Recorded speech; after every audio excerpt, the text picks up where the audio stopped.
Coin traders, what's going on? Thanks for joining me for the show. We are looking at Aptos APT on that ticker. It is one of the new layer 1 smart contract chains that has just been released kind of right at the end of the year. So a lot of the price performance based on the end of a bear market cycle anyway.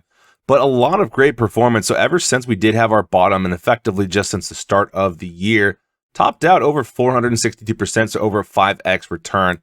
But especially now after a pretty big and substantial retracement, which we are going to talk about today in the show, over 50%. Nice little upside move now, especially with a lot of the squeeze coming from a lot of the SVB, Silicon Valley Bank news. So if you are enjoying the show and this type of content, would appreciate you hitting the thumbs up, like, and subscribe button. But with that, do want to start talking about this overall pattern. So effectively want to switch over into the 2-day chart first, because although we did just form this 50-period exponential moving average, we effectively found it as a target. Now, although we did slightly break just below it, we did actually reclaim that. And obviously, as you can see, the next 2 days on this current 2-day setup, the next 2 bars rather, are extremely nice. But we do have just a little over a day left, so we're not necessarily looking at the decreased volume just yet. So we are actually anticipating this to rally up and actually see a new higher high for the overall volume for Aptos.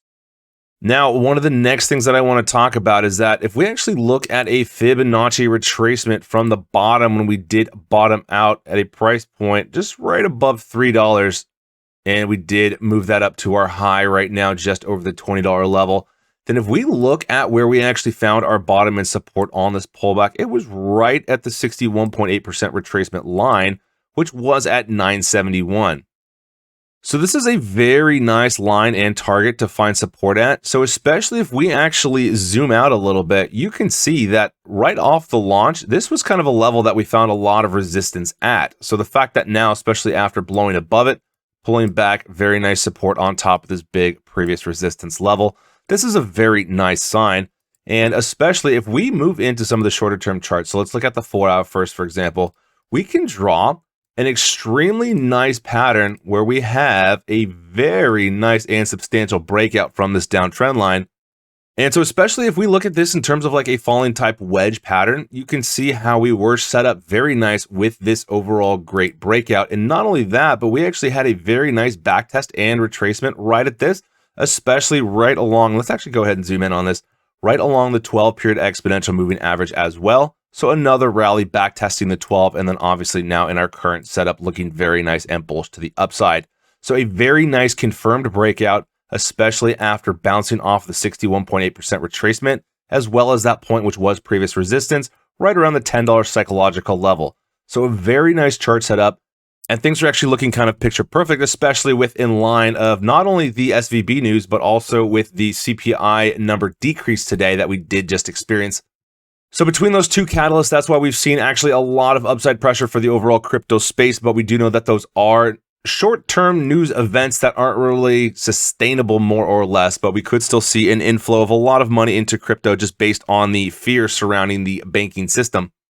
But we have seen events like this in crypto before, so we're not necessarily thinking that this is enough to push us into a full-blown bull market just yet. However, I would expect that with a lot of these type of developments and such across the space that probably we're going to have already seen our bottoms coming in.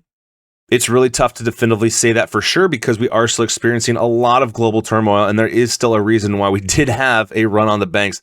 So overall, I do think that could still impact a lot of risky assets like crypto, especially over the course of this upcoming year. But I still wouldn't be surprised if in fact we already have actually found our bottom come in. So now I do want to do a Fibonacci log-based extension. So this is a logarithmic extension on the Fibonacci. So that's pretty much how this effectively works. So if we can think, basically effectively what we're doing is essentially what we typically do with these type of patterns, where we do have more or less a flagpole, and this is basically just an extension. Oops, what did I do here? And this is basically just an extension of what we see on this overall typical breakout. So as you can see, this pattern that I did make initially on the initial run up, this is basically the length of the target that we did have. And this runs up right to the 100% extension level. So typically we could look at this being a target based on the length of the initial run up, if that is identical, which typically we do find out of these type of patterns. So that's kind of that quick little down and dirty lesson on how that works. But even if we only get to about the 78.6% extension, then the bulls still could be looking at a target of 2279. But I do think that's extremely speculative, especially all the way up to the 26.32 target. Do have to be a little bit more mindful of the overall conditions, and especially in chart setups like this, because despite breaking out of this overall pattern, we still haven't found a new higher high yet. So we actually do need some time, probably see another retracement, backtest support again, and then actually see the trend changing. And then that's what we usually see as a guide.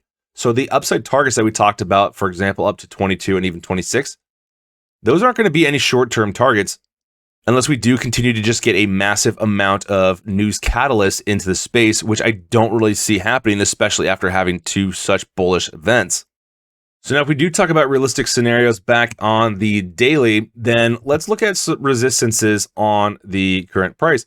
So the first one is going to be overhead, or the major one, I should say, right at pretty much just above the $16 level, since this is where the bulls were able to effectively break and close above, especially after retracing it and finding this level as support.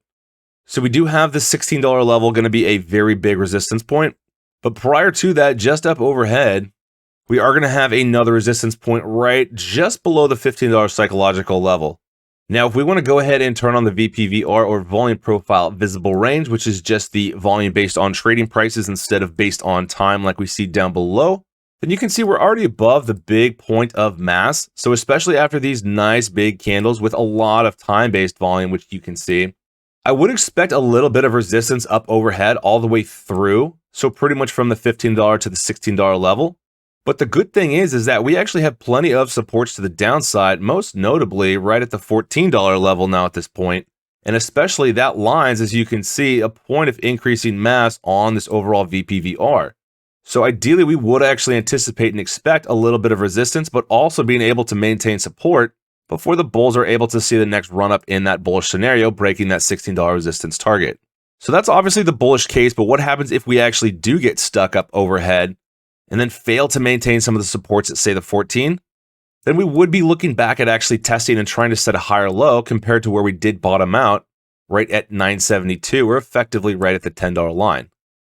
I did want to go ahead and flip over and talk about the Bollinger Bands for a second here, because one of the things that's notable is that we typically ride one of the upper or lower levels for these Bollinger Bands. So most recently, we have been pulling back along the lower level of this bottom Bollinger Band, until now actually having this nice bullish break testing the upper level. So what we found previously, especially at the end of last year, is that when we ride the bottom Bollinger Band and then see another upside break, we typically go into a period of consolidation and then see a little bit more rally. So that could be an expectation that we allow this upper Bollinger Band to actually see a little bit of upside pressure, meanwhile consolidating in that price range, which effectively would put us inside between the $15 and $16 levels. But especially as long as we maintain support on top of 14, that would be what we would need to continue that push to continue to test this upside Bollinger Band on this next growth to the upside. I think Aptos APT right now is new enough and has a lot of this great price performance and hype that we could continue to see a lot of great things out of this chart.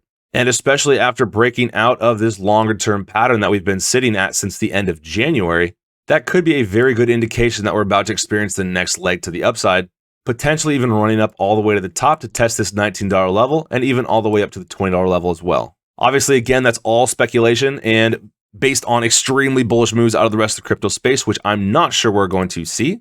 But everything else in this chart setup overall, from finding support on our lows above previous resistance, breaking nice bullish out of a pattern, and then also seeing a very nice bullish volume coming in, especially after a period of low bear volume, there's really not a lot on this chart setup to be worried about right now, is pretty much what I am saying.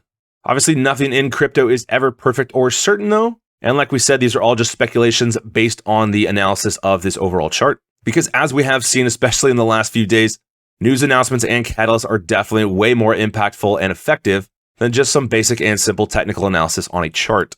But overall, yeah, definitely let me know your thoughts and comments down in the section below. Do love getting back to everyone. That actually is going to go ahead and wrap it up for the show though and take us out of it. So if you did enjoy, please hit the thumbs up, like, and subscribe if you haven't done so just yet. Do appreciate all the continued love and support, as always. Does mean so much. Stay safe, take care, and I'll catch you back in the next video.